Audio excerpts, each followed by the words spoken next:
My daddy was a ragtime trombone player. My mammy was a ragtime cowboy. Then that one day out of tango kid, there was a simple little wind.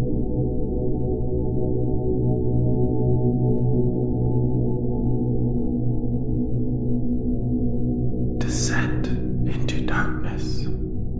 A Call of Cthulhu campaign.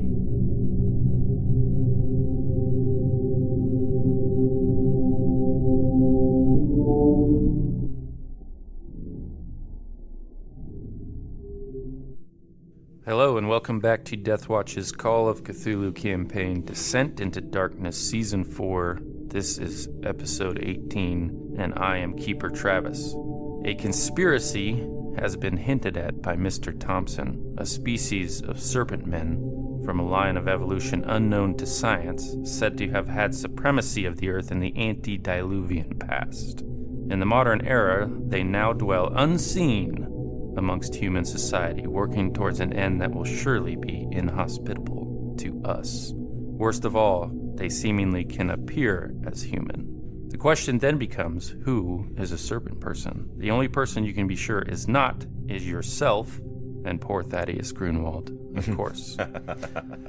Looking over the composition of the expedition, every person who pushed to join, every chance encounter along the way is now colored by the light of this new conspiracy.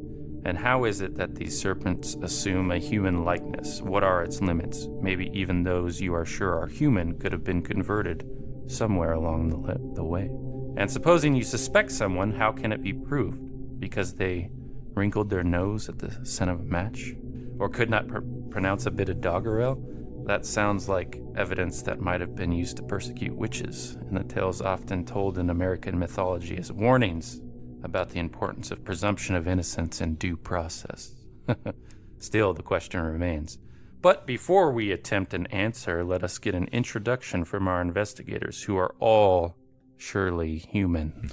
I'm Brandon. I'll play Bartholomew Wentworth, a 100% human, and always has been and always will be, and I'm on the lookout for any lizard people, because I mean to put them down. Nice.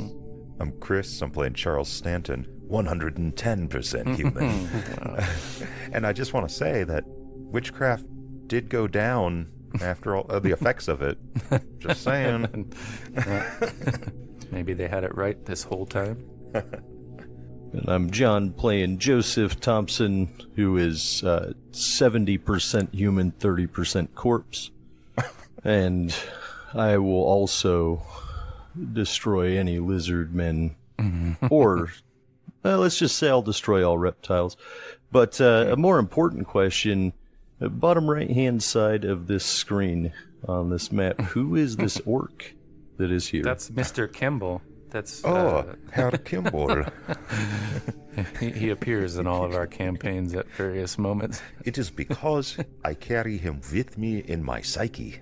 Well, when we first started playing Call of Cthulhu, Chris and I tested it out, and this was a figure who had become a ghoul, and he opened Johann Mueller's mind to what was possible initially. So, and he's appeared as a voice to Johann Mueller ever since. Basically the DM character. Right. Thank you, Kimball. So, Mr. Stanton, what you need to do is convince Francesco is that he's some sort of like divine being, and have him go spin a bottle to determine who serpent people are, and then you can crucify them in the desert.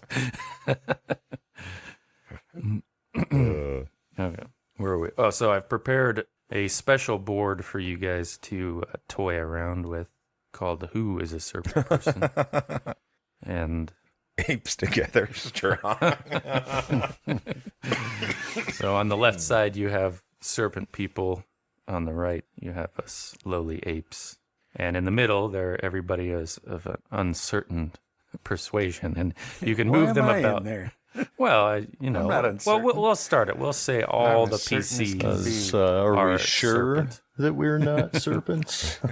Well, you have to agree to that. It's a gentleman's agreement. But you could put Stanton out for now, since he's not quite inside the conspiracy yet. Oh, man. But you two at least must be agreeing that the other person is. Or is this like at the end of the thing Yeah, right. where you're just pretending not to know? Why is your breath misting in the middle of this? Man, have you seen that short with the gorillas? Ride wife, happy. Wife fight back. Kill wife. Think of wife. Sad. I think I have seen It cracks you up every damn time. So who's the most likely? I mean, look Well, at you the might treat smiles outs- on Jackson Elias and Bo Whiteman. That doesn't You could scream lizard people. I don't know what does. the circle or the area, the red outside of the serpent, as under suspicion. So I might recommend, if Wentworth is thinking to himself, he's like, well, I know that at least the serpent people are aware of Bo Whiteman's thing out there, which Yeah. makes me deeply suspicious of his, his geologists. Maybe they're part of it. Yeah. So we could move the drunk Mitchell Brown. So that's kind of the way you guys are free to interact with those tokens. You should be able to move them, but Stanton's controlled by Chris, who plays Johann as well, who sided with the consortium. all right. So we are March 17th, setting out for the day. We can begin with the navigate roll. All right. I will have my navigator helper. Yeah, there's a new aspect to this nucleus that begins at the beginning of the day, and that are the scouts that you've been sending out for a while. Okay. So you can also choose amongst your group who you want those to be. And also the Al-Jadi and Hadi would volunteer for that kind of thing. That's sort of they're like a special forces for the Yemeni military at this time. The UFCA troops are, so they're trained in being on their own and doing that thing. Do I have is my tracker navigator guy the same guy that can also speak Arabic? Yeah, I think so. I will split him in two. Send them in two directions. Well, the one that the one version of him that speaks Arabic can go scouting with but yeah, I'll just pick a couple people, maybe see if Nigel wants to go so he can translate with the between my people and what's his name? The Al-Jadi, Al-Hadi or whatever Right. their names are. The two bandars. Yeah. Okay. So yes, I think you're fully rested. So you have the actual bonus on today. You put it on there. Okay, Yeah. good. I just decided to take the bonus. Better to ask for forgiveness in the Yes. end. So nice. 25 miles north by northeast. But that said, depending on how they want to handle their conspiracy, morning might be a good time to... How'd I get in the suspicion category? You asses. I put you there. You would. Well, I will say this, that I will be paying a lot of attention to people's shadows. Yeah. Who was Curtis Cooper? I don't remember him. He's He's with me. Oh, okay. He's from the Miskatonic University. He's one of the people I brought with me. Yeah. Which a journalist. category are we going to place him in? Put him down by Yeah. Jackson, where it's a maybe, but I mean, Yeah. not heavy put him- suspicion towards. Over the line a little bit there, yeah. The whole Boston area is rife with them snakes, so... It's a Nestus snake. Yeah, and I also brought with me Dr. Morgan. Francis Morgan, who's the head of the archaeology department at Miskatonic Yeah, so... we'll and have the him. only member of the archaeology department. Right. Who's the Demu? That's, Ibrahim's wife, yeah. Well, she's pretty, so she's probably a serpent. a serpent.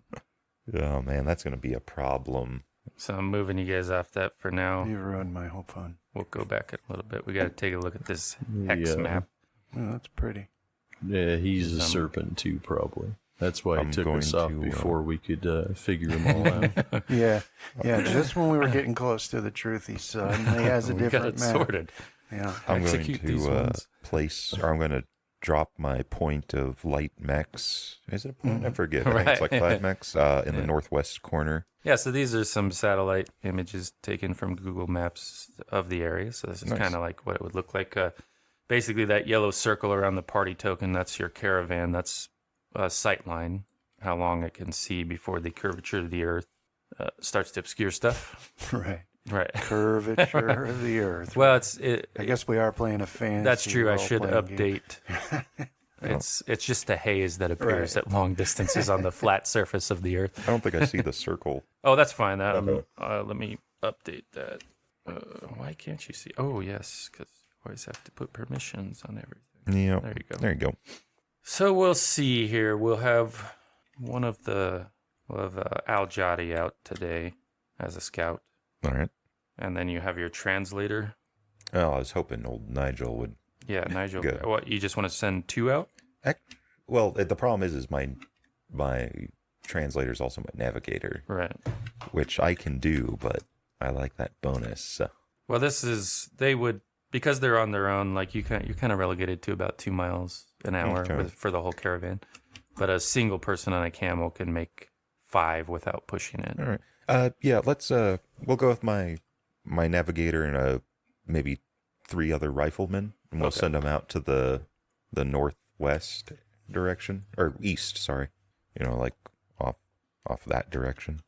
So we'll do a couple of strangers. The most powerful NPC until he becomes Narthalotep, the true stranger. Ray Flanagan will not be in any of these. He's useless out of away from a machine gun. And apparently a boxing ring. And because we're all topped off on food and water, they are under orders not to really hunt, or if they encounter someone, not to attempt to hide first. We're trying not to. Right, yeah. I'm sure that they will know we are there, but I do not want gunshots drawing more people this direction. No, I have a very limited AI routine written out for them, and they will only behave that way, which will lead them right into my trap. If I know AI routines, you're going to have a problem. Okay. So we'll just have you guys act on, or we'll use Bandar Al-Jadi's initiative for the purposes of this exercise as when the whole caravan will act as well. What time you usually figure you get actually moving in the morning? Well, if it was Stanton, he's probably waking up at 4 or 5 and probably starts moving the second light begins to break in the Probably east. around 8. Yeah. Okay. And it's one of those where if we're on open sand, it might even be a little bit sooner because he's less worried about the camel getting caught up in something because sand. Okay, Bartholomew, you can direct Al-Jadi when it's your guys' turn to act. We'll give Stanton his doppelganger, so Stedford. Jolly good. And we will allow Mr. Thompson Yes. to control the powerful stranger. And you can kind of move their orientation how you'd like them at the start of the day. This is starting out 8 o'clock. You've heard from the Elder and Walker Mari army that there were raids and such going on to the north. Yeah.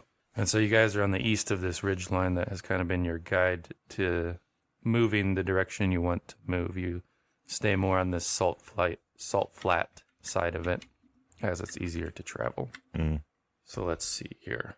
Party token. Each hex is a mile. Kind of moves up there for about an hour of travel, and your scouts could move 5 miles in a turn. This represents about an hour of game time.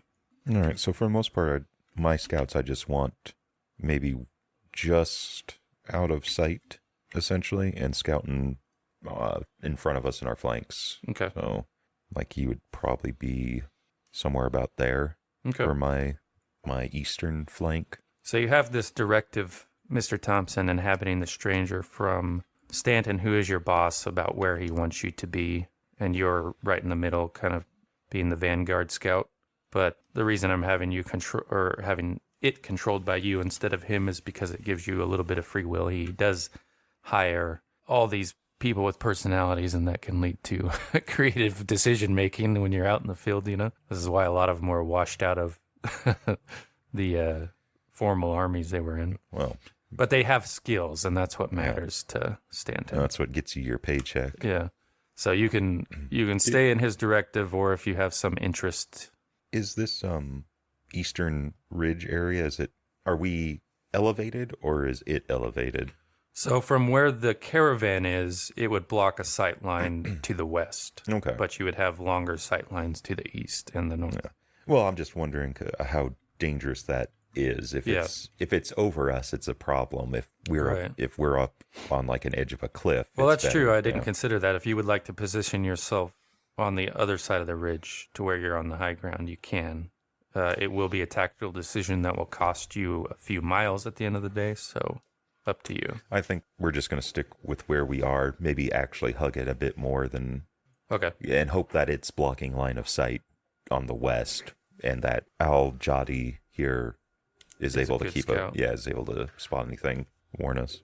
Was there a character sheet or anything for this stranger? Yes, there is, but really, you're just using them for positioning. Okay. And so I don't have to play. The objective is just to observe, or yeah. Well, you're pretty much by yourself. You might have a partner with you. I think maybe that might be advisable. So in the case of Al-Jadi, you have the other Bandar Al-Hadi. Yeah, Hadi and Jadi. And you're kind of paired up, but obviously you're not too engaged because it would probably be foolish for you to think that. So we move to the 9 o'clock hour, and the caravan progresses. The scouts may take another move action. What is the elevation difference between the Jadis and the one John's controlling? He seems to be up on the...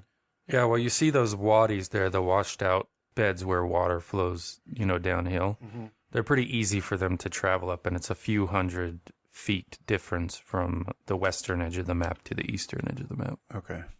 So that's what all those things kind of look like, pathways. That's just how the water flows when it rains here. Okay. But I suppose that would also make good areas for people to hide. Yes. So that'll be what these scouts will keep their attention on, is all those wadis where people could hide. Yeah, for the military-minded, which I think is every PC, the area does have a look that puts an itch between your shoulder blades. Make them go more east there. Did you move your scout, John? We didn't hear the chime. He couldn't possibly be gone. Didn't write anything. And if I'm observing, then I would be staying. You're just right gonna here. stay ahead of the... Yeah, the for this one here, I figure I would stay here, especially if I am elevated up here and can see their scout moving along, is I'll have to wait for him to pass a little bit before I start moving again. Anybody want to give Nigel a luck point? I will. Okay, so since you're controlling Nigel, it's difficult to tell because in the far distance there's sort of a yellowish haze hanging, but he does hear some sounds before he sees it. He thinks about a dozen Bedouin, obviously, riding across the desert. They don't see him. They can't really spot him unless he fumbles. Yeah, does he have any binoculars or anything? Yes. Does he also have like a signal mirror? Give me a luck roll. My luck or his luck? He's got one luck. Oh, okay. No. Yeah, so he'll look at him, see if he can observe anything that might hint of them being dangerous. Yeah, so because I forgot to change him from Bedouin Raider. No. Yeah, they're kind of dangerous. But he doesn't. Let's see. Let's take a look here. So we'll go in under the hard him to natural world. Oh, nice. So it does appear to him to be like a war party. Now, he has some insight and knowledge about Bedouin, and they have a very convoluted system of who they're fighting at any given time. So they're probably not looking for you guys, but if they happened upon us, it could be an opportunity, although maybe not the size of your caravan currently might dissuade them. But nevertheless, they do appear to be traveling west towards the ridge at this moment. All right. And that moves us up to the 10 o'clock hour, so everybody can move again. And without signaling, you won't be able to get any information from Nigel at the caravan until he's within your sight line or comes up and talks to you. And they can move 5 miles. And you guys can move your scouts again. So he'll start moving back. I guess that's almost in line of sight, right? You're right on the edge of it. Yeah, so... whatever he could convey It's simple, like hand gesture stuff. I imagine you would have them set up, and if like amongst your group, and if you were sending him out to scout, then you would have told him what to use or what to do. Yeah. So if Stanton puts up his binoculars, he can see Nigel making a count for how many he sees. Yeah, okay. How many and then hexes direction. can we move? 5. And you can use don't move like straight across a mountain. I mean, you can try it. It will just be harder. Because I'm trying to follow this ridge line here. Right. Because this is as close as I can get in, like, keeping in the hexes, though. Right. So yeah, so for this, on the caravan's next move, they will know to try to avoid that. And based off of his understanding of their direction of travel, he might say that they're intersecting with your current path right there. Yeah, so Stanton will give the order to prepare, but it's more of a just in case. Ready your arms. And he probably won't shout it. He'll be all cool. Like give some hand gestures. Man, not rolling good on these on behalf. I assume no one will want to spend 15 luck for Bandar al-Jadi, but if you'd like, I could have him push the roll. Yeah, well, I mean, what's the worst that could happen?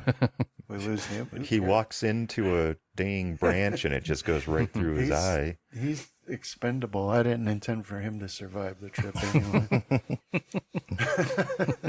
He's not even supposed to be here. Who are They you? were forced on us by a king. I'm an American. Yeah, push it real good. Oh. Is he hot-headed? Is he going to take a shot or something? No, he, in this case... Does he think he's being followed by John's party? He actually is spotted by a group of about 10 Bedouin.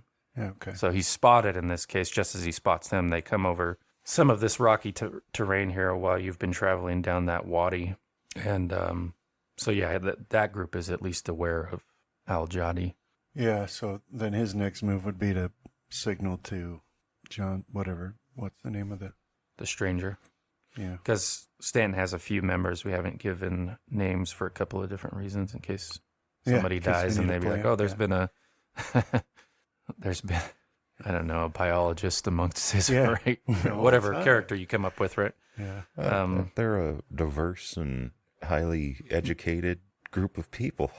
All right. So what kind of movement you want for your caravan, Mr. Stanton, given that you seem to be on a path that will intersect with a band of Bedouin? Yeah, right now, other than preparing arms, I'm not too worried yet. Okay. Maybe once we see them, that might change. Right. If we, they just don't pop out of the sand and ambush us, essentially. But yeah, for now, we'll just keep going at our 1 mile and get ready to shoot them down if need be. Okay. So Nigel's communicated his stuff, and you got the all message received from Mr. Stanton. So he can carry on to continue scouting however he wishes. Same with the stranger, but in Bandar al-Jadi's case, this group seems inclined to move towards him. You can try to lose them, I suppose. Yeah, I guess that's probably the best bet, is start heading towards to the south somewhere. Well, yeah, somewhere where there's good footing, hopefully directly. Get some cover. Yeah. Give me a luck roll. If I start skirting those, my luck? Yeah. Nice. Bandar, what's going on with you? It's just his time. Nigel will head off back to the east. Okay. So move Bandar where you want him to be. He's got 5 hexes. Yeah, so he's going to start moving back towards the center. Bandar Looks like there's some pathing, going on a whole damn adventure. like up this particular run here, Right. closer to the stranger, and hopefully there's some good cover in here.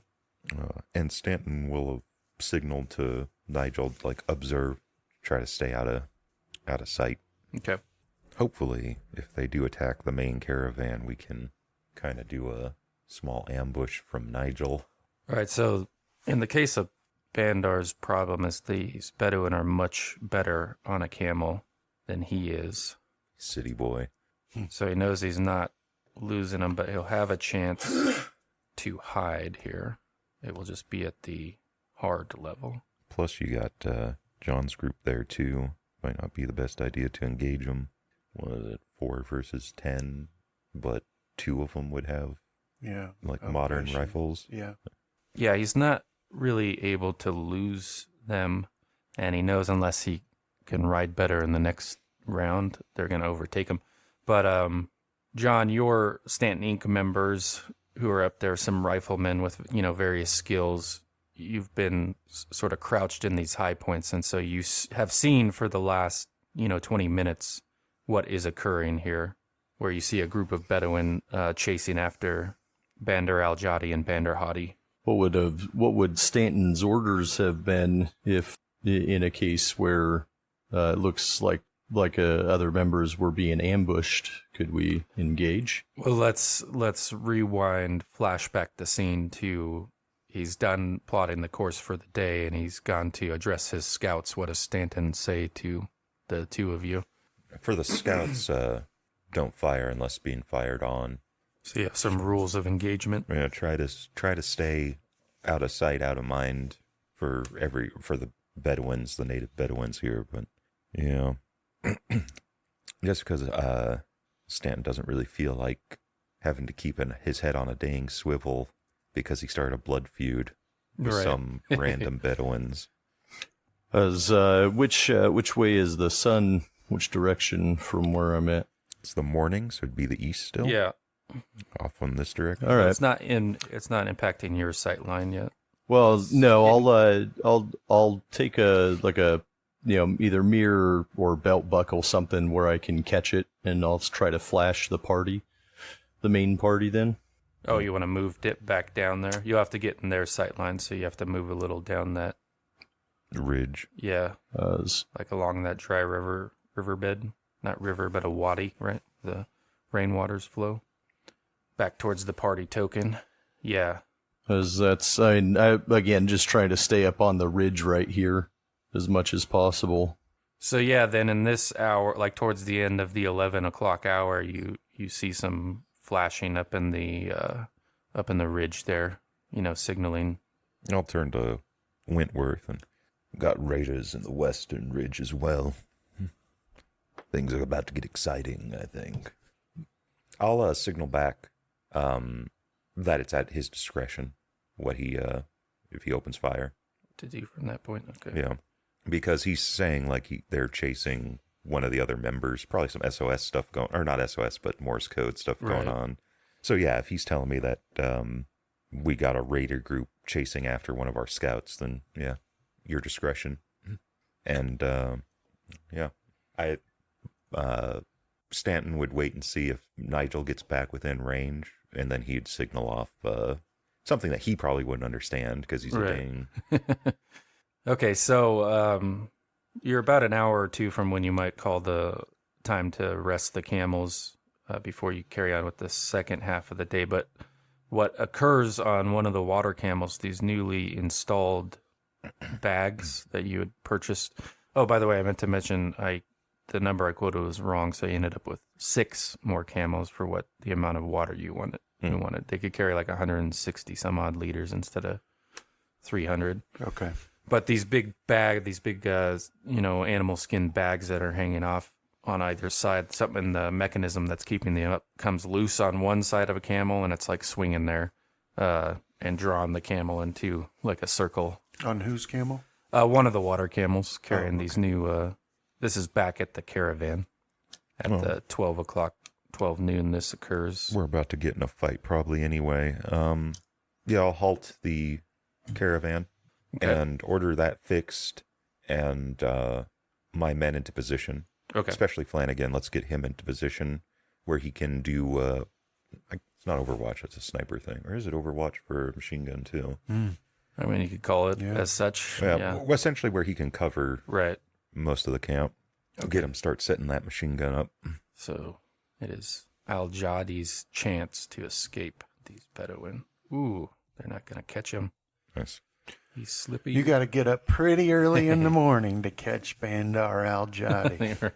He sounds like a Wheel of Time character. He does. He's probably the main character, too. We'll wait and see how he fares here. Okay, let's see here. They're camel. Apparently they're not as good as him. He just rolled poorly that first one.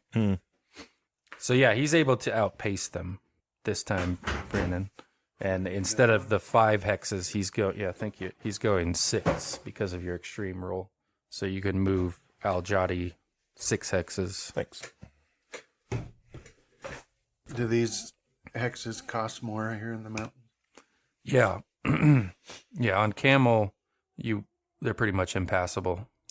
So you have to stick to the... this wadi here? Yeah, I mean, you could have been angling towards that one, and you could like sort of slip to the south on the western edge of the ridgeline if you wanted to go that direction. No, he'll head in towards the caravan there. Does that work? Yep. And what did you want the Stanton expedition's men to do, John?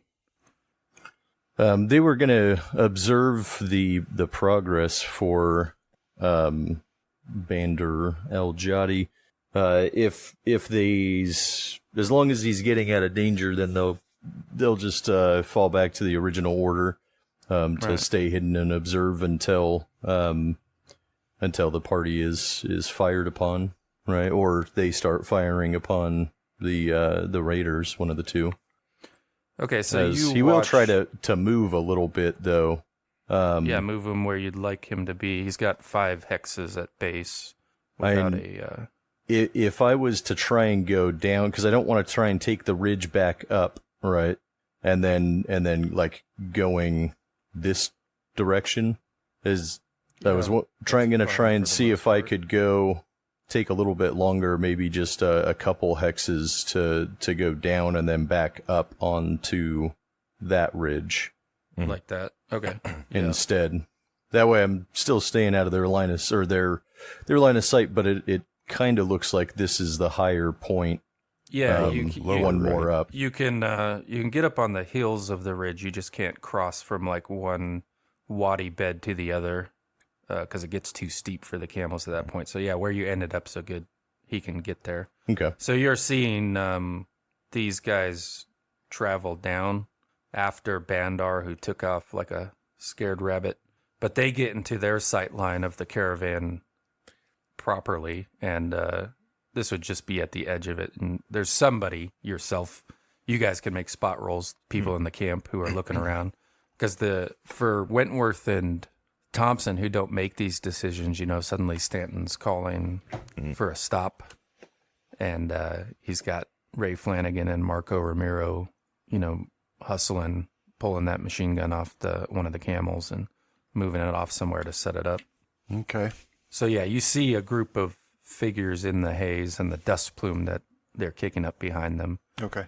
And if you look through, your binoculars, you can make out 10 figures, and they're actually a dark blue robe, but they appear black from this distance, but now they've stopped and they're watching Bandar's progress down the wadi, and they see the caravan spread out there on the salt flat. Yeah. And they don't seem to be moving forward at this stage. Okay. Stanton will be squinting off. Like he'll be splitting his attention from to the west to the north. Right. As well, so he just isn't quite spotting them. Keep your eyes out, Wentworth. And you can move Nigel, of course. Yeah, well, he, I think it's just going to, when the caravan stops, he's going to kind of keep position. Okay. Which I guess he should have to see, so. That's true, he doesn't have a sight line on the caravan. So he'll kind of move up to there. Okay, so right there he passes the track left by the dozen Bedouin he saw traveling west, and since it's that fresh, there's really no track roll involved. For 12 camels, you can follow them across the salt flat without any issue. All right. And you can see that it kind of, like you can kind of trace it like this, right? Okay. So he will begin to follow it and try to just stay on a lower part of a dune, like check before he goes crests the dune. Okay. And he hopefully won't have to do anything else other than that, and then he'll be able to keep scouting. But if they do attack, then hopefully he can ambush them. Okay, so in the caravan, you guys have kept your eye on this group of Bedouin up there in the wadi, the dry wadi, and they're just watching you, watching them. But at a certain point, most of that group peels off, leaving 2 Bedou to just seemingly observe there up on that ridge what you guys are doing. So, like, was it Wentworth that had this spot? So, yeah, you're all aware of them. Once they're pointed out, everybody can easily see it. So anybody looking can just see most of the group travels further west out of sight, leaving 2 there. And they just kind of stay planted there while you guys are going about your business, which brings us to the 1 o'clock hour. Any mechanical repairs amongst the PCs back in the caravan to solve your little water skin dilemma? I'm going to probably hope it was one of the Bedouin camel drivers that are used to having to pack stuff. Yeah, it will be if one of you guys don't have it. But I do have a 13, but Stanton wouldn't be doing it. Yeah, I've got a 10. Yeah. Okay, we'll have... 13's a lie, because I was actually fatigued when I rolled it and didn't roll the penalty. Well, we'll have a group luck roll then to determine how good your Mr. Fix-It is. Lowest one? Yeah. I think that's me, 46. Yeah. No, that's me. Way higher than 32. Oh, no. You've been spending too hard. Stop. Yeah, didn't make it. Okay, so this is from amongst Stanton Expeditions. One of your members is your Fix-It guy. Really a Jimmy Riggett sort of fellow, you know. Although in your experience, he has gotten those sorts of things to operational enough to make it the rest of the way. But now he's under pressure, potentially. But with that role, he was never very good to begin with. He was just better than 10. Let's see how he does. Ooh, close. So yeah, he's hollering. He's like, I need. We got any? Get some ropes out. You know, where are the ropes?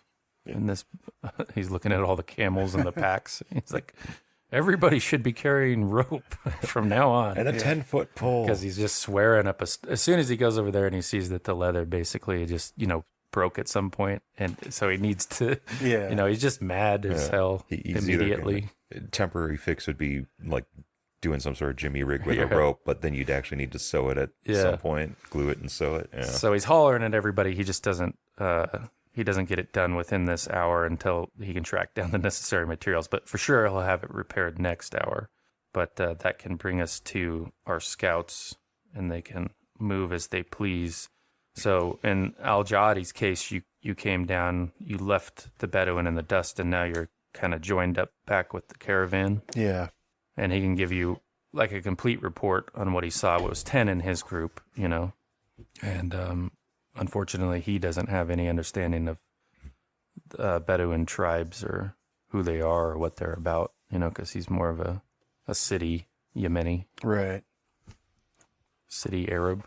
Yeah, so they left 2 there to just, watch us? Yeah, they're still there when you look through your binoculars. All right. Well, I guess for his part then, for the Jadi part, they'll stay closer and just start moving generally north so they can keep the group in sight at all times and also keep an eye on the Bedouin and see if they follow. Okay, where do you want them to be? I guess about where they are. Okay. Right, so I'll have them move up so they've got some elevation, maybe here, so where they can still see the party. And then they can, because the hex was how many miles? 1. Okay, so so, a mile away from the watching Bedouin. Did you want him to try to get out of sight again? No, not at this point. Okay. All right. Because they know we know, and we know they know we know, so. Right. It's just a Bedouin standoff. Mm-hmm. What do we do? Are you friend or foe? At this distance, I cannot tell. Well, the secret is to not know what your next action is. All right, and it looks like Nigel's going to keep following that trail. Yeah, the reason I did it that way was so you could move me or give me directions to the point where he would see them and not actually stumble into them, just in case. Well, basically, the way I'm running it is that it's just not possible, generally speaking, outside of a fumble or failed push, for them to see you before you see them, right? Because you're 2 men, and they're a much bigger group. So let's see here. So, yeah, you move there with no issue. To the 5? Yeah. All right. And you're just right on that trail. You can see it continues westward into the ridgeline. She's going to get that wire. But you don't know where it will terminate from that point. Calm down, Pipes. And John, you're just going to have those guys stay up there. Little sniper's nest you got. Yeah, they moved a little bit further down into this other ridge here so that they could react as needed. Okay, let's see here. Let me try something with them. Okay, when you reposition them a little bit, they hear something far to the north, like echoing. So, let's see, it'd be like from this area here. And you probably only hear it because you think it was, like a miles distant, like a gunshot. But at that distance, it's really just a crack. That wouldn't make it all the way to the caravan, I don't think, because it's many miles distant. Something sharp smacking against another thing, Could, if it was a gunshot and these are my boys and they've been in the military, could they tell if it was anywhere pointed in there, like close enough to them? No. Yeah. You wouldn't be able to.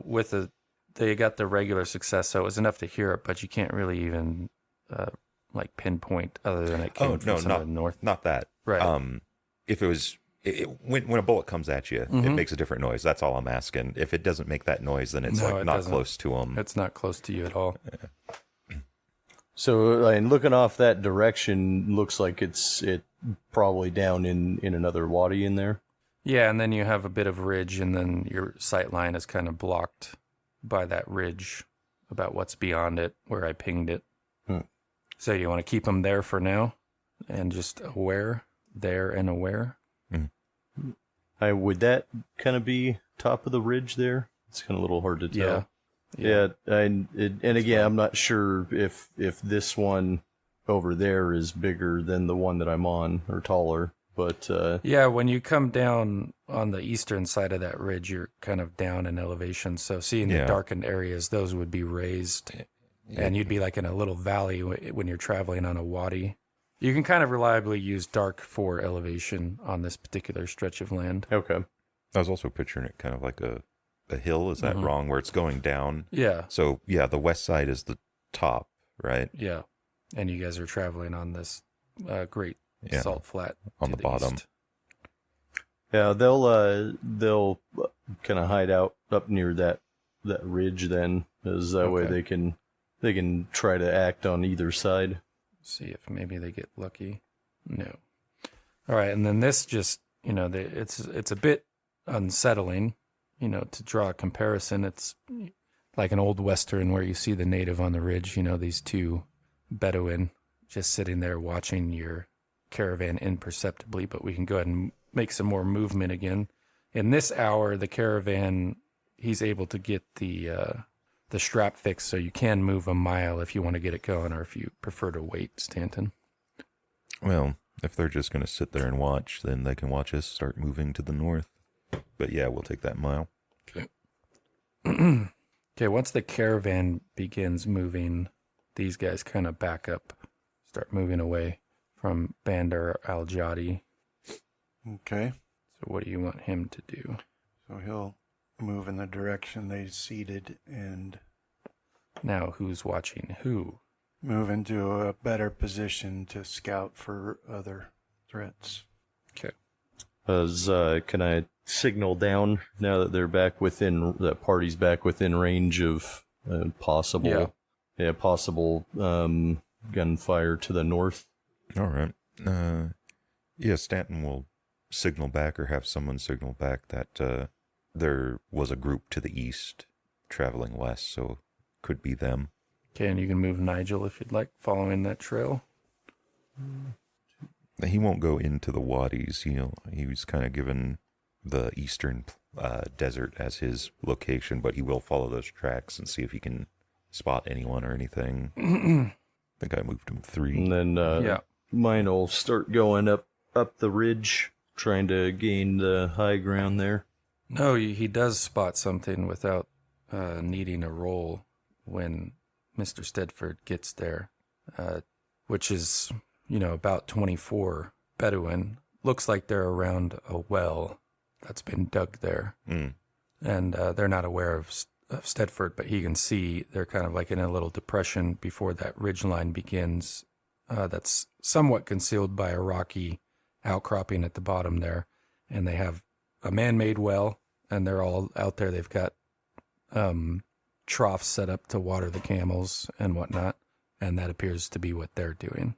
I think I moved only 2. Or 3. Let me undo this and... Oh, no, maybe more. Linger. I think I was there. Yeah, so then he'll kind of start circling back Okay. towards Stanton to warn him that they're in a well, or sitting around a well, that there's a group of them.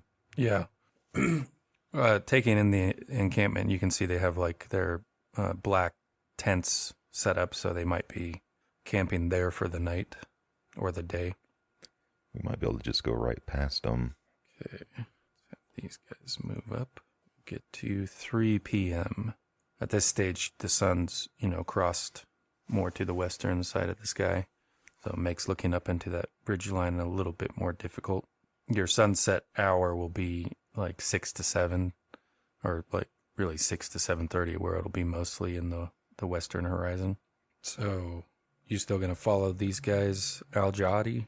Yeah, actually, so what I'll do now is just pay more attention to the west and the rear. Right. So I'll just keep this pace with them. So you can watch they move down that dry bed down to the salt flat area, just these 2 that were left here. Mm-hmm.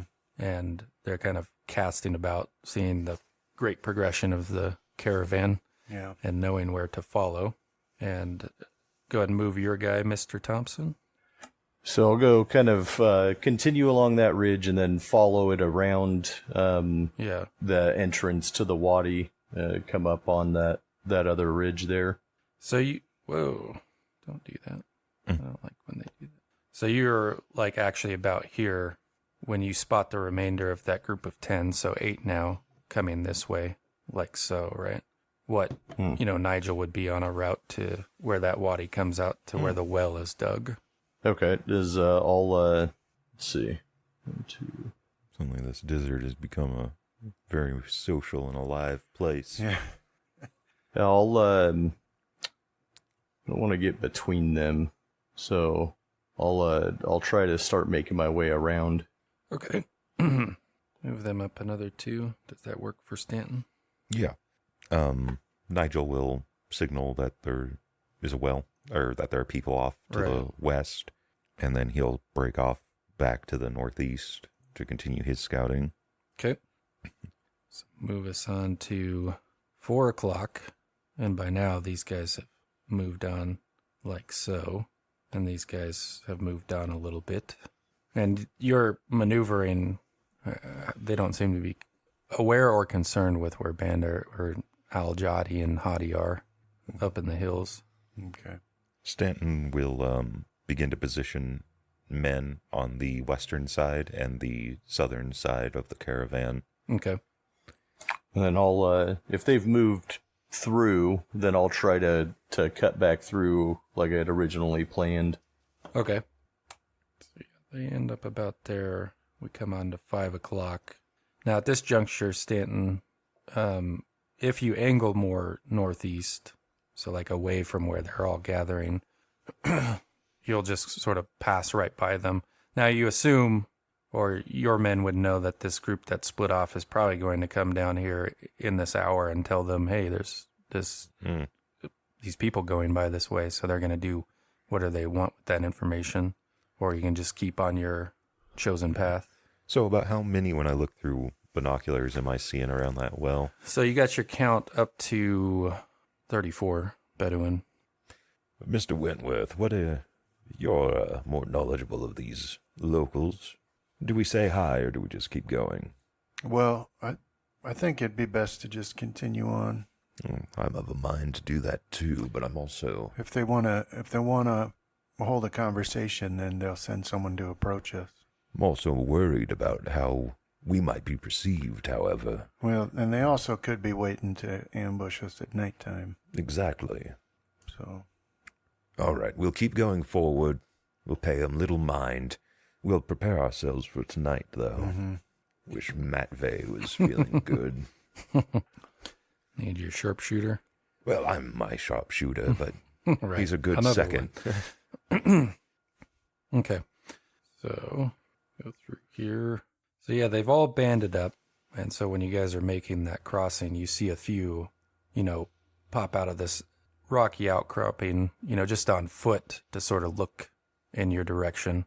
But let's get a group look roll. We'll see what their disposition is. So, John? Yep. No. That's not good. So, yeah, there's some pointing. They go back, and then a sizable contingent of them come out on camels and start making their way towards the caravan. Now, they're not like... Riding hard. They're not riding hard, but they are riding with purpose towards you, although not in full strength. We'll say there's 12 of them that come out. Let's go say hi, Wentworth. I'll call a halt and give the bulk of my men that are here orders to get into a defensive formation or Okay. whatever. And I'll Wentworth, Mr. Thomas, because he's myself, and then maybe 2 or 3 others. And we'll kind of go a little ways out from the caravan Okay. towards them. I think we should match their number. How many is there? 12? 12, yeah. Yeah. That leaves, that's the bulk of the remaining people. Well, I mean, I've got some of the soldiers that the king sent with us, right? Yeah. Okay. We just need the numbers to match. Yeah. So. I'll find that. Okay. So, And as long as they don't make any hostile moves, I won't raise my rifle to them, but I'll just be kind of sitting on the camel with it ready. Yeah. so you guys ride up these 2 lines of a dozen each, and you kind of meet them at the halfway point, and there's about, 20 yards between the 2 groups where you both sort of pull up short and look at each other for a minute. And these are, Bedouin to your eye are difficult to tell apart from one another. They look like the Rashid that you interacted with earlier in the expedition. But they do have a very, unlike some of the folk you see in the village, they have a much more erect way of like sitting or standing, right? Like there's, because they're kind of like an honor society in a way. So there's a little bit more pride in their bearing and in their gaze as they look you over. And you and Stanton are a curiosity you can see on their faces. They look with some disdain at the other Arabs you brought with you, from wherever they're from. They just know they're not Bedou, so not worthy of their time. But there's a cold, silent moment where no word is spoken before finally, who you presume to be the leader of this group says, "Peace be upon you," in Arabic. So, Yeah, I'll repeat the greeting. all right, so let's see. Let's do appearance or credit score, Brandon. See if you'll make a good ransom or not. Success on my appearance score. Who are you that travels in the Boniyam Gracelands? All right, so then at this point, knowing that their society, or, knowing what I know about Bedouin so far, which is not a lot, but enough to make foolish decisions. So I'll be going forward on the show strength method, right? So Okay. it'll be quick answers to the point. Right? We are who we are, and we're about what we're about. All right. So, But I do want to make clear that we are just passing through. a minimal, truthful statement Right. that you have no desire to cause any problems here. That your business is elsewhere. Yeah, we came hoping for no violence, but we're willing to be disappointed. Yeah, and there, he's looking at those of you that have, rifles, which I suppose is probably everybody, since you brought enough for everybody. And, they seem to be decently equipped with those German rifles. At least the 12 men up here all have them. You have heard that some still carry, muskets and bow and arrow even. But, he's kind of doing some calculation in his head after you say what you say. And he says, there's water here if you need it, but not for the dogs. Who are the dogs? Nodding to the Yemeni you brought with you. Okay. Yeah, so I'll look to Stanton and say, he says we can have water if we need it, but these other Arabs we brought with us aren't welcome to it. I say we just move along. I think we've got enough water. We do, but it could be a good attempt to ingratiate ourselves to the local Bedouins and perhaps gain some information. Okay. Also, could be a chance to start a little blood feud. Could go either way, but let's give it a try. I'll thank him for the offer of water. What news? Yes. We've heard tell of raids taking place here. You don't say. Let's go get the water, and you, Mr. Thompson, myself, and maybe a handful of, the riflemen I brought. Yeah. And then we can make it quick and let the Arabs stay where they are. Yeah. Yeah, you could probably move your camp a few more miles before nightfall if you wanted them to as well. Yeah. Or if you just want them to set up where they are now, you would have to be traveling by night after this little meeting, though. That's not a bad idea. Is if they think they know where we are and what our setup is, because we did it right in front of them, and we can switch some stuff around. Yeah. After nightfall. Okay. Like maybe the position of my machine gunner. All right, so those of you that go are led, or you follow this group of Bedou, and you're trading news. You say you've heard of raids, and he says, "Well, we've heard of infidels in this land. My cousin recently did battle with another group of Bedou who mentioned them. So, how did that battle go? For this other group? For your group, your cousin? Well." He made off with only a few men dead at the end of it. But there's water aplenty. And like I said, they lead you, so it's kind of in this, once you get into the ridge line, you get some actual soil up here where it's not rock, and that's where they dug this well in the lowest point, just at the base of the ridge before it goes into salt flat. And it's, who could say how old the well is, but there are many tents to set up, these black tents to host all the Bedouin that are gathered here. And to your eye, they look to be all of the same tribe under the parent tribe of the Bani Yam, but you understand that there are subdivisions even further. And Nigel Stedford had mentioned that also the party has something to do with like who you protect, where if a Bani Yam member was a member of your party, that his duty would be to protection of the party versus even the Bani Yam, right? So they had a really odd idea on how you were supposed to do things that he didn't even fully understand. He just gave you a few examples of. But, it's a less than hospitable feeling when you walk in there, but, everybody there seems to be disciplined enough not to do anything about it, but give you the space to access their wells. And, once the news is exchanged, there's very little to say. But you kind of get this do I or don't I sensation, like the whole time. Like this, the way he's looking at you, and this calculation that seems to be running behind his eyes, which are, they're sunk way back in his face, and his face is all like sandblasted, or sunblasted, looks like a pitcher's mitt, Right. But you just can't. It might as well be a fish trying to decide something about what he should do, but nevertheless, you get the sense of should I or shouldn't I? I like to think they get that from Stanton too. Right. Should we start? Which they do, yeah. I'm imagining like his sunken eyes meet Stanton's sunken eyes and sandblasted right. or sunblasted face, and their sockets just keep sinking deeper and deeper. It's a sunken eye off, whose eyes will get the furthest back.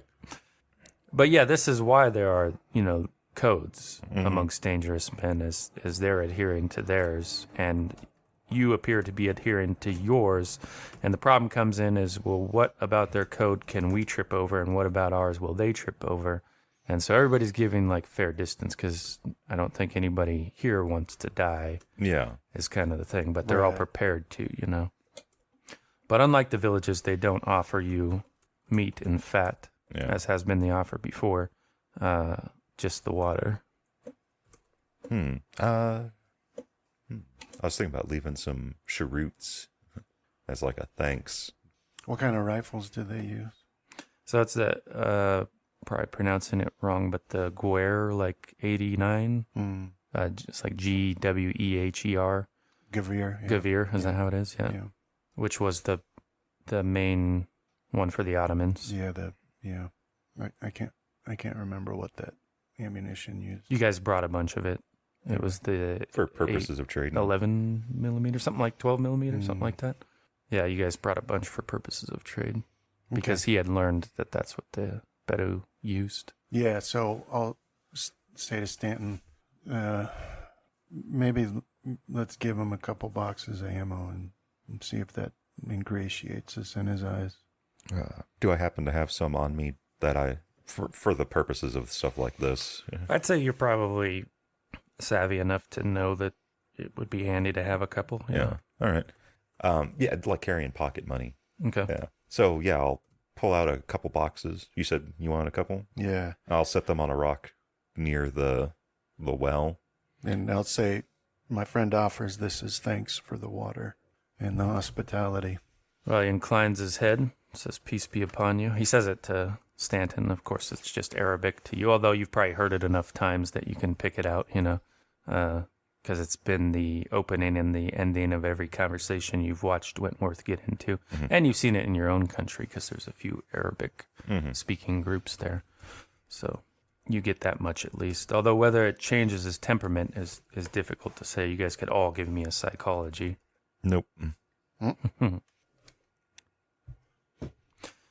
He does to you, Wentworth, say, after the thanks, that he believes that God has numbered your days if you continue to travel as you do. And why do you say this? Well, one or the other of the Bani Yam or tribes further to where you travel will see a golden opportunity. But we've encountered you, and you've been hospitable. Yeah, that is true. But it was almost a coin toss when I saw you at first from a distance. Well, honestly, I think God has numbered all of our days. And it's not for us to know that number. We're on a quest. Well, stay east of the ridge, and you'll have no trouble from us. I thank you. All right, I'll have to remember to call my scouts to the east back. I'll offer him a cheroot. He'll take it. Yeah, because I'm probably smoking one. Right, yeah. And they know what tobacco is, right. so. They have their own manner of using it, and he'll take it. Yeah, give him a nod and get on the camel and start heading back. All right. They watch your departure.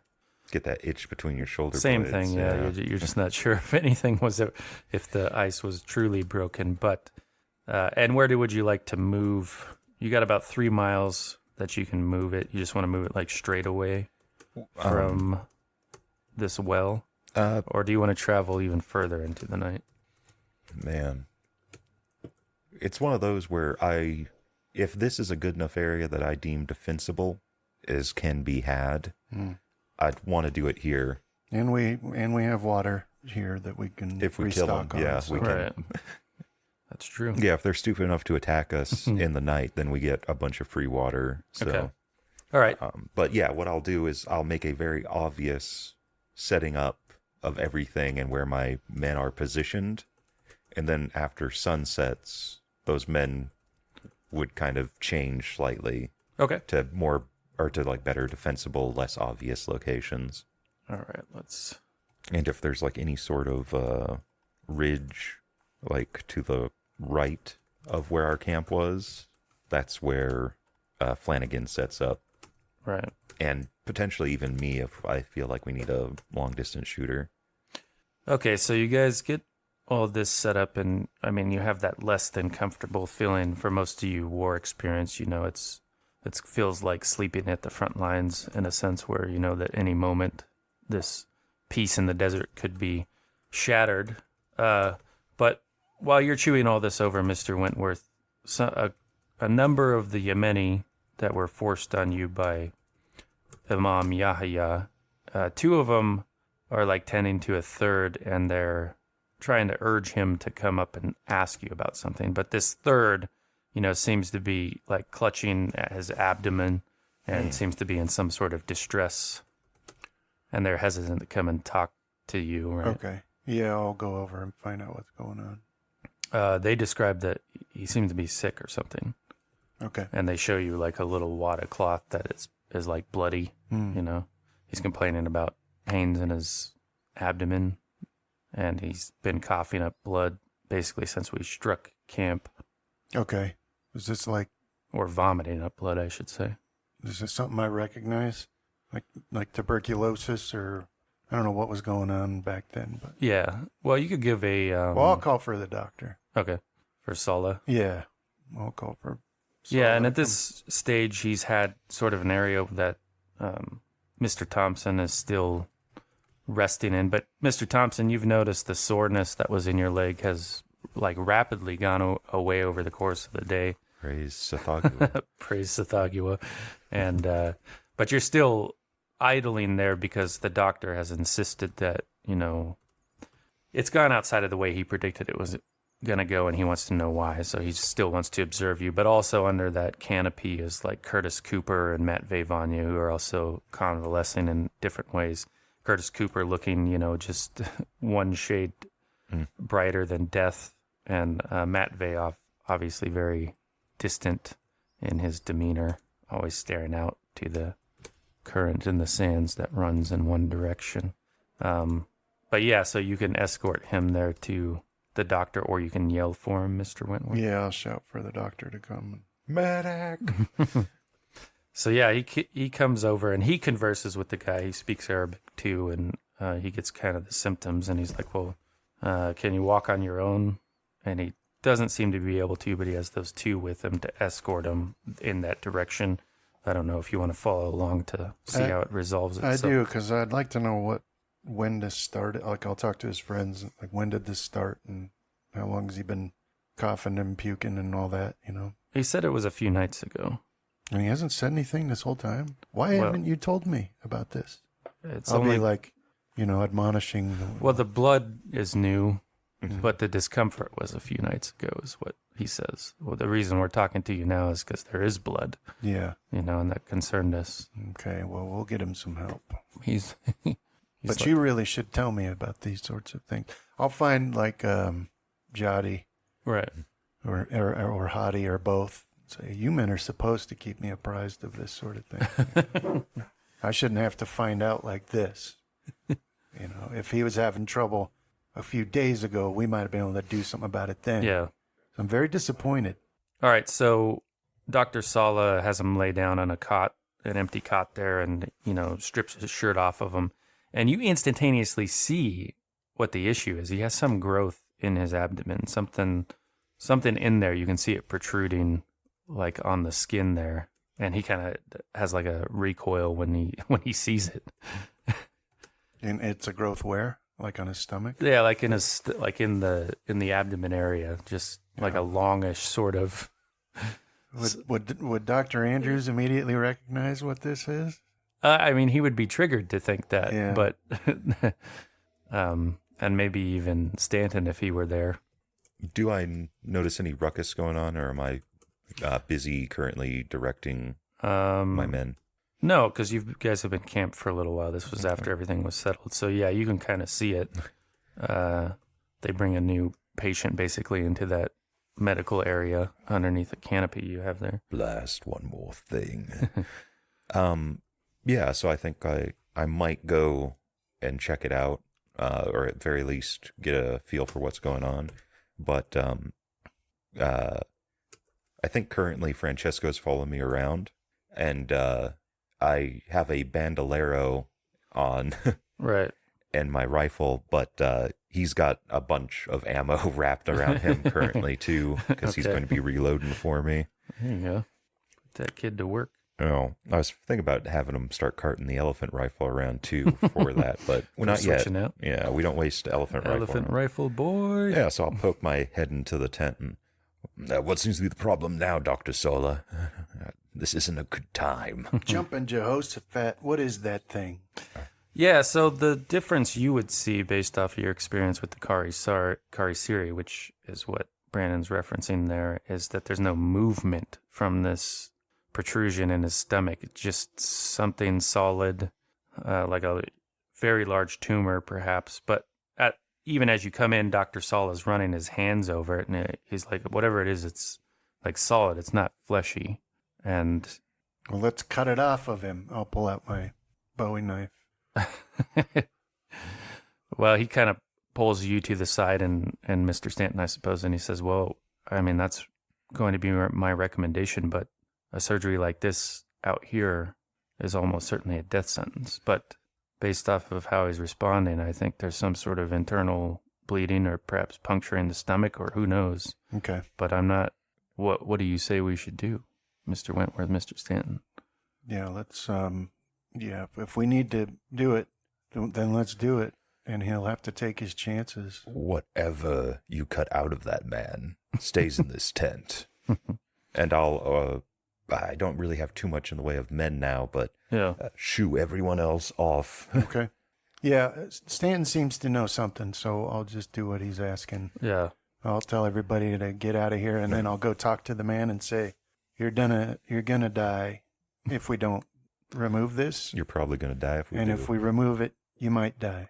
But it's what we've got to do. Yeah, at this stage, you see the pain seems to have ticked up a notch that he may not necessarily be hearing you, but he's just giving you like an affirmative that, yes, please do something. Yeah. And Thompson, you're there on your cot, like propped up on one elbow, sort of watching curiously as they huddle around. But Dr. Solid says Mr. Wentworth, do you or any of your men, did you have like at least training in first aid or anything like that? I'll need attendance for something like I this. have training in first aid. 2 would be helpful. You feel up to it, Mr. Thompson. Mine's a 30. Okay. Who else? What is yours? What's Stanton's? 50. Okay.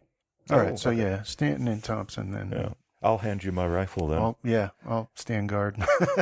I don't think this is it, but when we were in Peru, something like to get inside you, take control.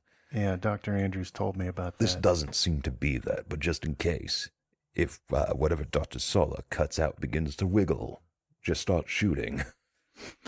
Okay, so Dr. Sala in English says, getting it out won't be difficult at all. It's keeping the man alive while we do so. So just as quickly as you can, attend to what I call for, and hopefully we can do it.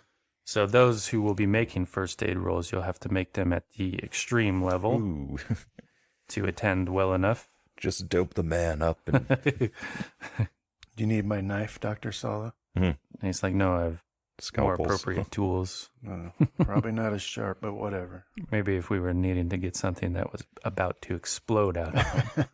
Now you know the failed push consequences. Right. If I'm being honest, Dr. Sala, I say we just put a 306 through his head Yeah. and figure out what's in here afterwards. I think you're correct, but I'm bound by oath to at least make an attempt at it, Mr. Yeah, Stanton. let's at least try to save Yeah, them. I'll roll up my sleeves.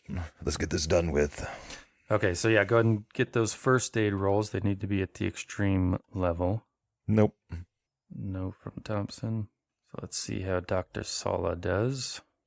It's not that you guys perform poorly in your skill, it's the difficulty of the operation. Well, it's first aid. We're meant for Right. quick. You're kind of like behaving as nurses in this stage, where he's saying like, put this clamp here or do this particular thing. So let's see. He's going in for a medicine. No. So yeah, he starts muttering a prayer as the surgery proceeds because, he's just seeing the blood loss. Pretty soon the sands are drenched with it beneath the cot. And the man passes out shortly into the surgery. I wasn't joking when I told him to dope him up enough Right, to... yeah. Okay. And, he kind of cuts through the tissue and then through the musculature there in the abdomen. And he's poking around there. And for a horrifying moment, you see the grinning face of a bat-like, toad-like figure, like almost like a creature grinning up at you at all this viscera. So go and give me a sanity roll. This is beyond a gross injury for those of you that are conditioned to it, because you think it's a living creature at first. Ready that rifle. Hard Wentworth. success. So no sanity loss. What about Saul? Oh yeah, Sola's probably not going to do well with that. He's already unhinged. His poor parents put him through the ringer. Mm. I didn't do it correctly. Well, his is 20, so go for a D4. Let's see here. Involuntary action. Involuntary combat action. Is he just going to kill the guy? So he stabs with his scalpel at this thing he thinks is a creature. Now, you guys kept your head, and he doesn't lose it too much. It was reflexive, and he gathers himself, and he's like, what is that? But he's kind of backed away from it. Now, cooler heads. You see that this is not a living thing. It's an idol, basically. Thompson, you recognize its figure, although it's of a different construction than the one you currently now possess. Looks like some sort of idol, Dr. Sala. How exactly would one embed itself in such a fashion? It's not even in his stomach. I don't know how it would have gotten in there. Little axle grease and a lot of work. Now is not the time for joking, Mr. Stanton. I'm not joking, Dr. Sala. No, I don't think it came that way either. It's in a very unusual spot. I cannot even begin to hypothesize how it came to be there, but this man is surely dead. I did the best I could, Mr. Wentworth. All right. And like I said to Wentworth before this started, Dr. Sola, whatever transpired here stays within this tent. He just passed due to blood loss. Make up something also that was bleeding him out. Something. Some reason why we had to open him up, but not this. If this gets through the camp, it'll spread like wildfire, and we'll have a problem on our hands with the Bedouins. so Or Sala, the Yemenis? Yemeni, yeah, Sala had you guys prep a container to put, stuff in for need be during the surgery, and he's like, well, let me get it out there, and he steals himself, and he pulls out this idol, appears to be carved of some type of wood, although difficult to tell since it's, been birthed in blood, basically, and he drops it with some distaste into that container you are holding, Mr. Stanton, and he's like, there's something else here, too, and like a magic trick, a horrible magic trick, from a hilt, he pulls out an unalloyed dagger, and he's just looking at it. It's about, 8 inches long. That was also inside the man? Yeah. Okay. Miss... My knife!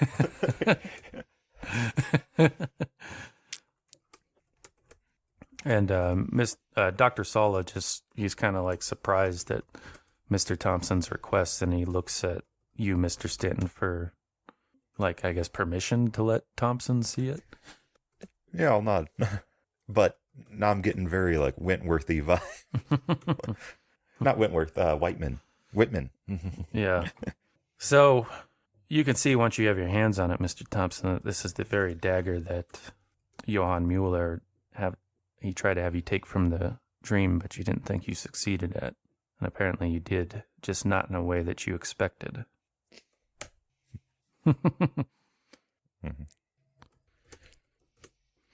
Well, I'm the doctor here, and you all seem to be taking this rather well. Is this a common occurrence on your expeditions, Mr. Stanton? Yes, Dr. Sala. Quite. I suppose I didn't ask when I asked to join, so I can't quite blame you. But You, in fact, did not, but I do believe I issued appropriate warnings. how could such a thing have happened? I don't understand. I don't. Yeah, look around the rest of his body. Do you see any scars where somebody could have cut him open and put that stuff in there? Oh, yes, I see damage from the blade of the knife that was in here, but just internally from where it was resting in the body cavity, basically. Mr. Yeah. Wentworth, we're beyond normal laws now. We're Did out he swallow here. it? It was No. outside the intestine. Did someone It couldn't come. put it No, where the sun don't shine? no. As It they didn't say? appear as though any of the pathways into the abdomen from the two you mentioned were perforated to a degree that would have allowed the idol to pass through it.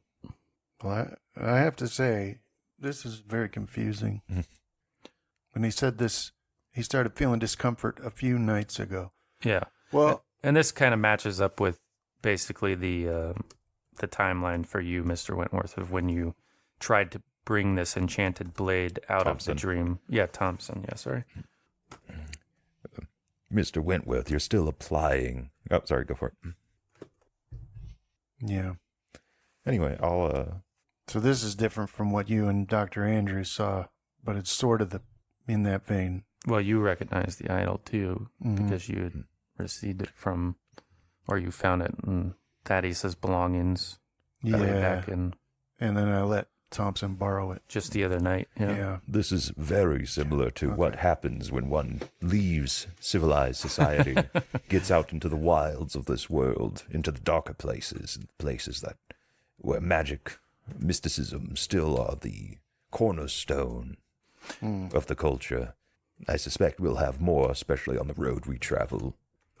This Irem of yours isn't some place that one just stumbles upon.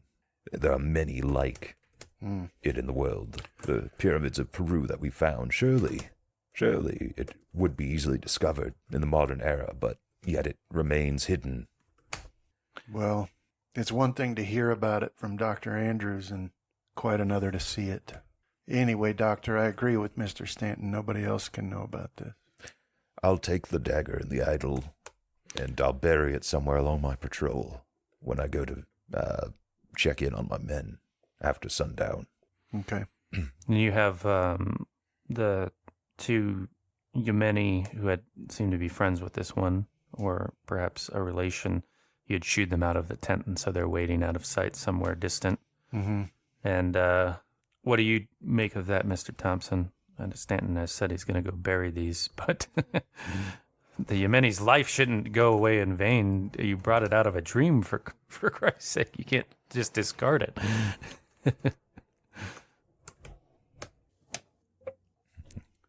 Everybody's, yeah. Well, you know, you have a moment there where you're again looking at this grisly birth in the desert. The idols of Sithagua, he always has, the Sithagua figure has a wide grin, you know, but now it's bathed in blood, so it's even more ghastly, and it's this one's head sort of thrust upwards, so you just see there in its container, you know, Staring up at the staring up at the top of the canopy there. Yeah, so I'll if I have like a handkerchief, Yeah. I'll wrap the dagger and the idol in that. Yeah, there's also like linens nearby for the Okay, doctor's that will purposes. work better. And to break the sort of moment, there's a peal of thunder far distant to the south. You guys can make a natural world check if you wish. Okay, so Stanton, you know that whatever storm is not likely to bother you guys. It's way, way distant to the south. But We're ahead of that one, thankfully. so, Mr. Wentworth, you leave the medical canopy Yeah. down these two Yemeni to tell them the results of the surgery. Yeah. Yeah. I'll go give him the badge. Did you have a social skill you wanted to use to deliver this? It's the only good-ish one I have is charm, which is not good at all. Well, there's only one way to get better at it. He's dead, but do not trouble yourselves. Looking like the Link statue from Majora's Mask. We need... Yeah, if you wouldn't mind. Do you speak the language? Okay, well, I'll just try it. I'll just try my, I guess, charm. It's the only one that would make, because persuade and intimidate probably aren't the best. But I'll, Sometimes they are what is required. sorry. He died. He died. Yeah, so He died screaming in agony. It wasn't a fumble. He was in pain the entire time. he must have had a resistance to any pain-numbing drugs because he just was thrashing. The hammer wouldn't take. Yeah. Yeah, so you deliver the news, and there's really, you've done so in different contexts being a soldier, so there's just really no good way to do it, except sometimes tear the bandage off, and that's the way you do it, and they aren't happy about it. They're not blaming you, Right. but they do look at Mr. Thompson, and they kind of are, they don't do anything, Yeah. but they walk off consoling each other, but they cast these gazes back at Mr. Thompson, and then you're reminded of his Yeah. issue around Transgression. yeah, Yeah. being basically an unlucky person. Yeah, they're going to think it's your fault for that. For traipsing on holy ground or whatever. Yeah, that's guilt. That's okay. that's the exact idol that I loaned to you, wasn't it? It is That a we different found? one. Okay. Okay, well, then that means we're not going to be able to take any items out of the dream because this is not an efficient way to... Well, he lost his grip on it. It was not my fault. And why? Well, Stanton means to bury it, and I don't know how we can convince him not to do that, considering... I mean, you don't have just sulfur, but you have things that have it as a component in it, so in a pretty fair abundance. Well, actually, I don't think he'll have a hard time believing it based on the things he's seen with Dr. Andrews. So, I mean, I think so. I think we ought to try it. At least let him know the truth, and then we'll have him on our side, or else he's a reptile and he'll kill us. I'm gonna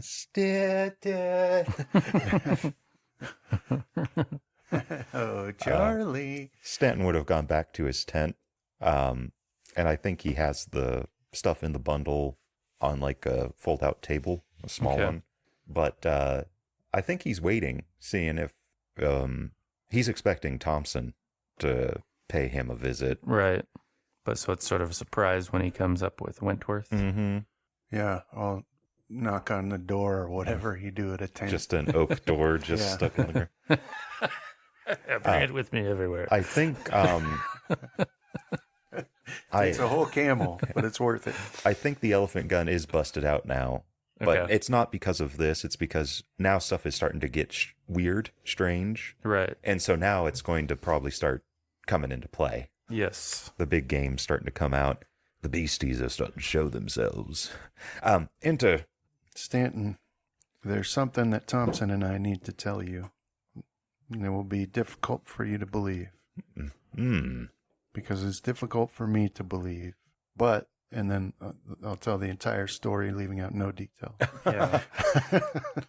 Well, you still have Wentworth is still in the realm of proving himself from his terrible start with you way back in the day. But something that I think Stanton might latch into in the story is this caution by Dr. Andrews, so he could lean on however Stanton felt about Dr. Andrews as a person, that if Dr. Andrews is saying something that's a little bit differently weighted than Wentworth himself, unless Wentworth is lying about Dr. Andrews mentioning anything about snake people. Yeah. Well, it's not going to change the directions that you've given me about how I treat Wentworth. Right. But I think coming forward and kind of admitted that you're keeping stuff from Stanton and owning up to it does kind of give you like good boy points Right. in his eyes, a little bit anyway. And admittedly, it is the sort of story that might take a few days to process once you first learn of it, which it was only a few nights ago that Thompson brought you into this idea. So you're coming to me with stories of snake people Snake and people, old Germans and dreams, and the idol and the dagger and how they came to be in that man's body cavity. Do I know the words that they don't like due to my time with Merriweather? Oh, yeah, I forget what it is now. It's Kanama Kalajarama? Yeah. Lajarama? All right. Yeah, it was a bit of Kanama Kalajarama. oddity that old Merriweather had presented to you at some point in your guys' history together. Although you didn't know precisely, I would say, what it was associated with, Yeah, okay. right?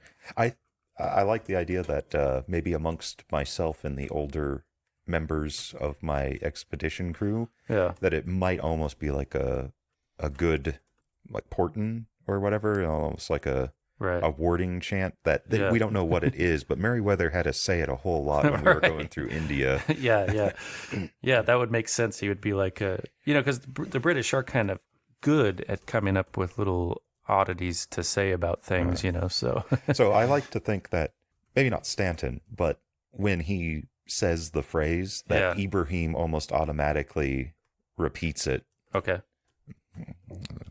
Where'd you hear that phrase, by the way? The old German Oh, the one in your dreams. in the dream. Yeah, you're right. Yeah, the one Odd. that we both dreamed of.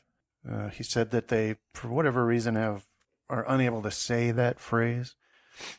Well, which I've could never be, heard that. Well, it's entirely possible that it's as crazy as it sounds. Rupert And- was always fond of making us say it when we were traveling through parts of southeastern Asian jungles and what have you. And as you can see, Ibrahim went right to it. Actually, the thing was he didn't. He this didn't. time. Oh, But he was talking to a Demu okay. at the time, so. All right. So I'll change and say them. Those of the older members of my expedition, they should know the words. I'll look at Ibrahim. So Demu's saying something to them in their shared language, and he seems intent on it. Kind of the problem, since his wife's been along, is that she'll come and distract him on occasion. And reading her features, there's something she's unhappy about currently.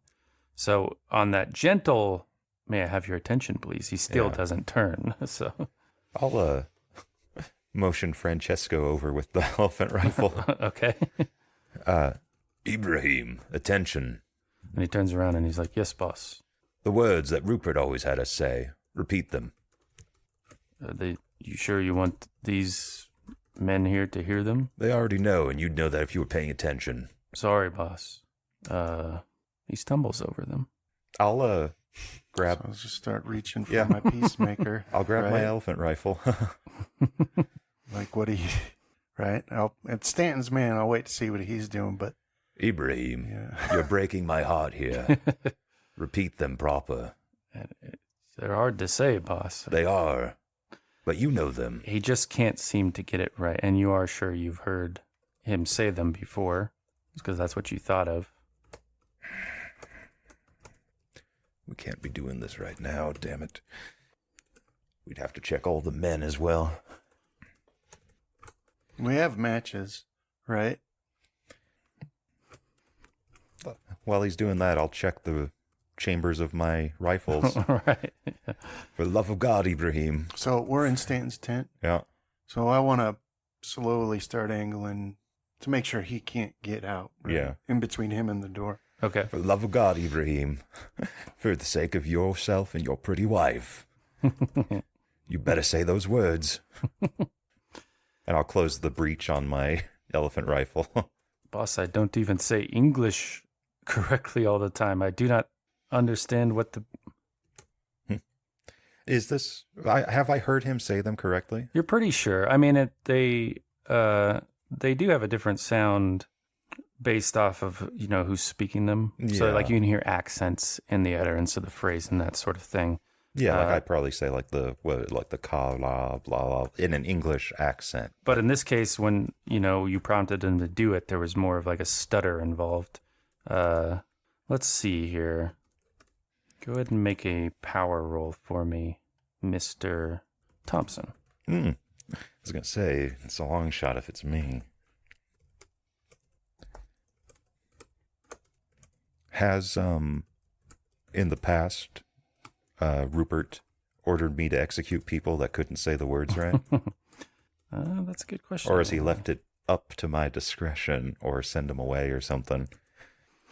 Well, you remembered he said something to the effect that, in some cases it was better to know who they were without them knowing that you knew. Mm-hmm.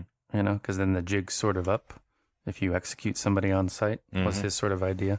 But, but you do know in a way he was a softer man than you were when it came to that sort of thing, because he would always counsel that, in a sense, like Gandalf, that the use of people was hard to determine, and that it needed a little bit more consideration. Not that he was a pacifist by any stretch. That might have changed kind of how I approached it then. It might have been like, you check out, send him away, and then I, Mr. Thompson, and...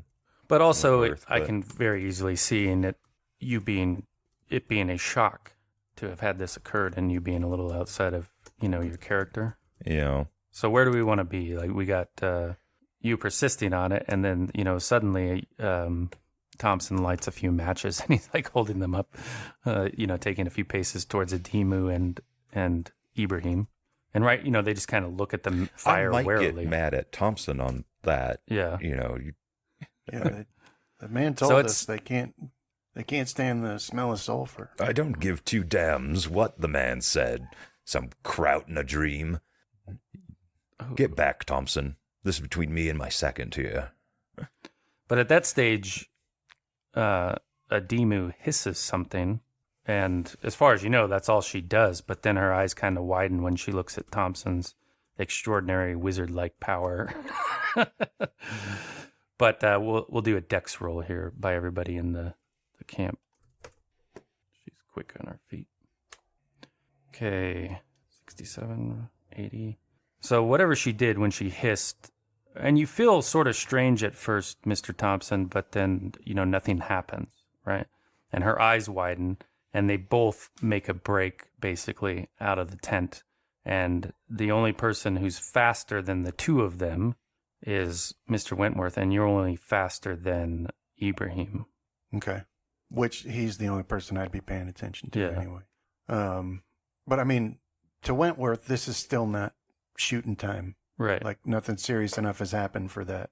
So I'll just brawl him to, Mr. Stanton is keep like him in the tent. One of those animals where when you run, that means the prey's right. It's time to play. Triggered you. Yeah. So is she gone when I get out of that tent?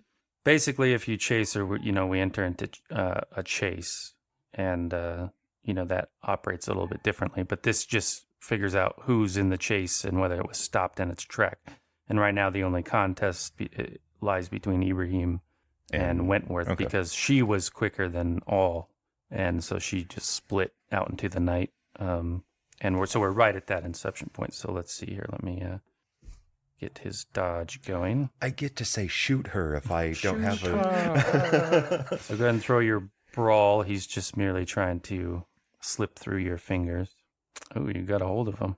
He's so distraught that, and ensorcelled. His mind's numb. Okay, so you grab a hold of him, and she's gone out into the night. He's struggling against you. What do you want to do with him now that you got him? I would just need to try to subdue him, restrain him, keep him from leaving. So, you can, spin him back in and put him on the ground or something. Right, yeah. And... come on, doctor. Let's handle this in gentlemen. Ibrahim, he's his second. Yeah, he's not a doctor. Yeah. Oh, this is a different... Okay. Yeah, this is... So never mind. So probably... Hold it there. Let's wait until we've got this figured out, Eben. Okay, so... Ibrahim. So this is the final scene. You've slammed him to the ground. He stops struggling, realizing, you have superior strength. In your mind, you're trying to make sense of this, Stanton. You've known Ibrahim for years. What could have occurred? So there's all these questions sort of... I think there's also some stuff in your head. falling into place. So why would you, refuse offers time and time again to send her to safety? Back. Yeah. Why her insistence, or his insistence on bringing her? So, and then the scene will close on Mr. Thompson as he realizes the matches, that he had are burning down, and he just feels the heat on his fingers, and you shake it out. And we'll pick it up next time. All right. Thanks for playing, guys. Yeah, Thank you. The hunt's on, boys. I'm going to go and do the skill increases and luck refresh. Nice. I don't think I've leveled Natural World yet. I thought that would go on for a little bit longer because I did the random table on.